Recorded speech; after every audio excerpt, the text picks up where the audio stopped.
Bonjour et bienvenue sur The Cap Gamer pour une seconde vidéo. La première était consacrée au New 52 de DC Comics. Cette seconde s'attardera sur les seconds fascicules que j'ai pu lire. Ce n'est pas 52 titres dont je vais parler, mais uniquement 26, et c'est déjà pas mal. Dans ces 26 titres, il y a du très bon, des très bonnes surprises, des bonnes lectures et du moins bon. Je ne vais pas en parler en ordre dégressif, mais ils sont quand même les meilleurs seront traités en premier et les moins bons à la fin. Mais ce n'est pas parce qu'un titre est après un autre qu'il est forcément moins bon. Mais on commence avec le Goddamn Batman.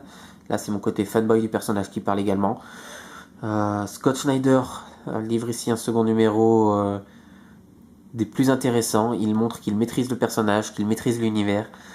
Capullo, malgré quelques fautes, petites fautes au dessin, et notamment sur l'aspect des personnages en civil, livre un très très bon second numéro. Dans l'ambiance, c'est dynamique.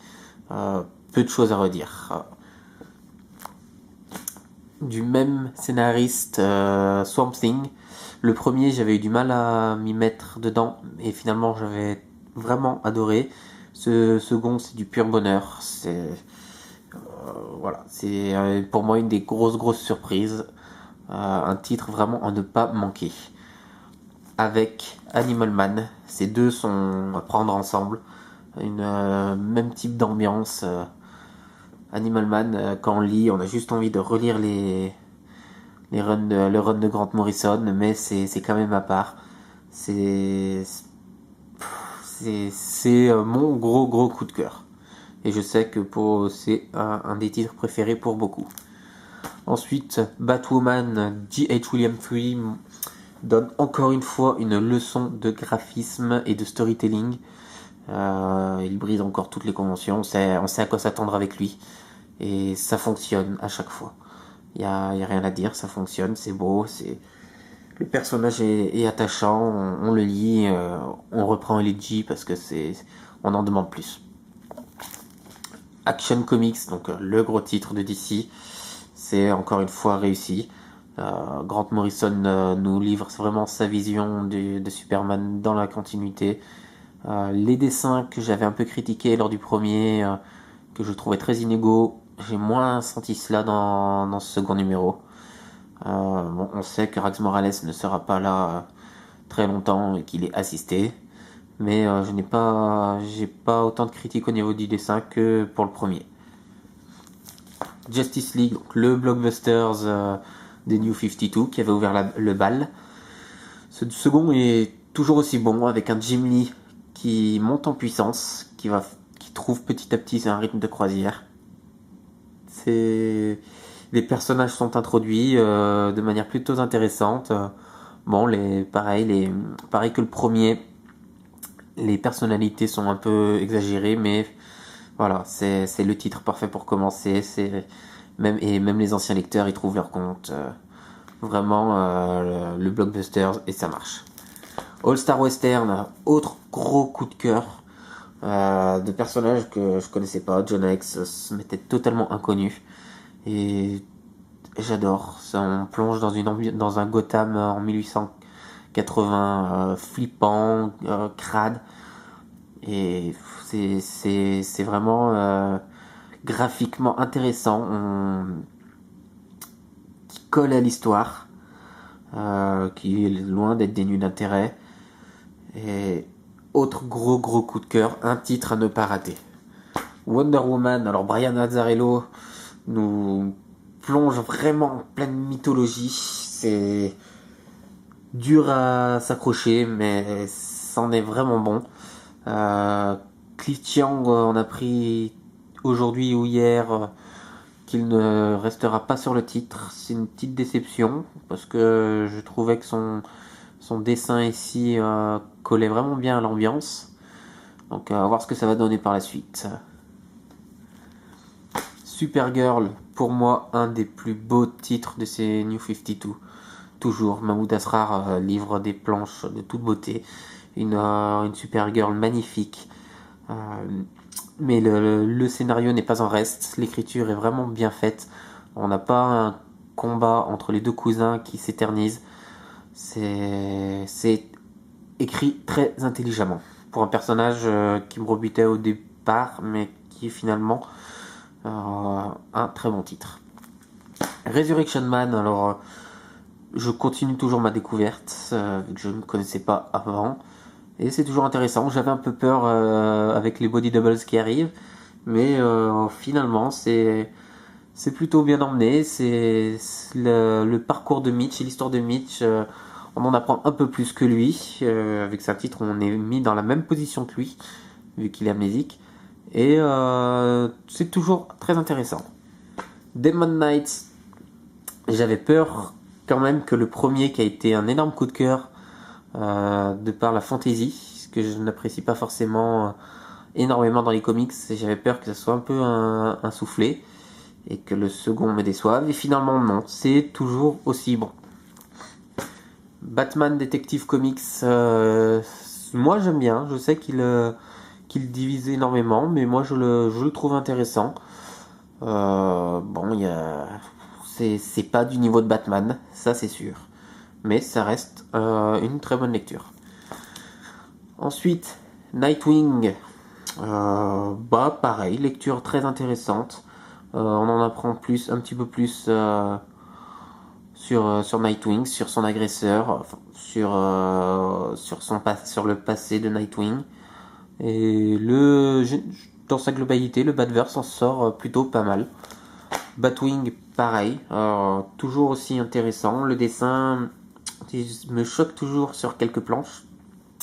Le style graphique ne colle pas partout, mais le personnage n'est pas qu'un copier-coller de Batman en Afrique.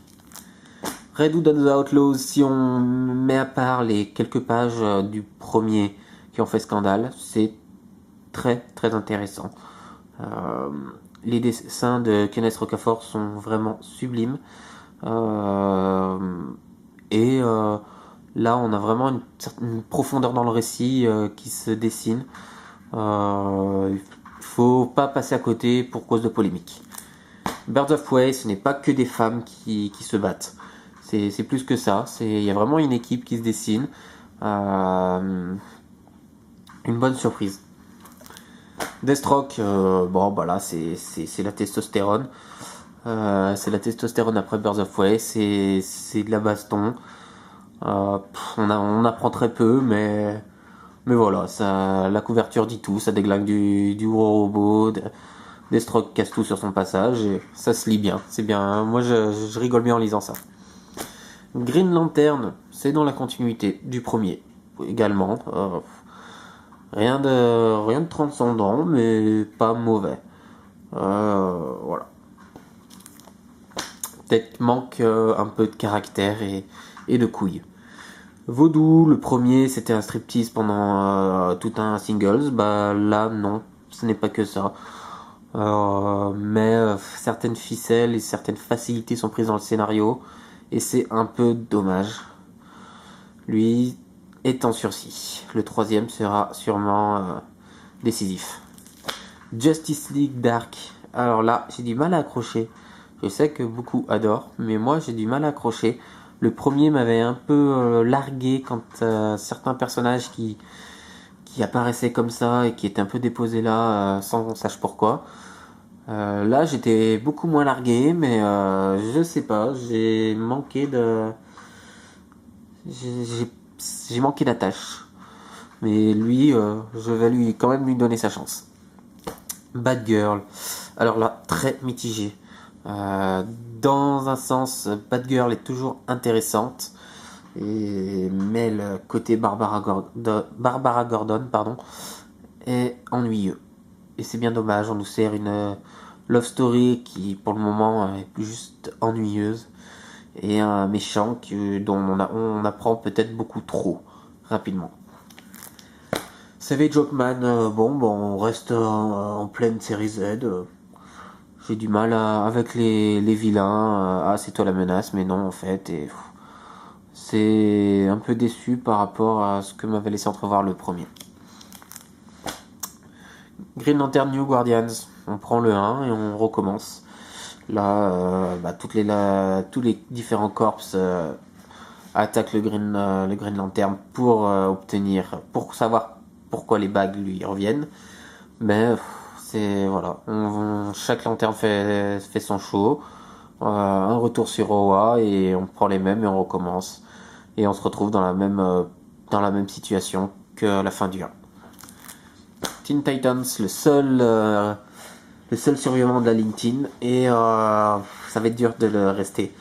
J'ai pas réussi à m'attacher. Le premier ne m'avait pas super emballé déjà. Mais les personnages, Wonder Girl, insignifiante, le Skitter apparaît et pareil.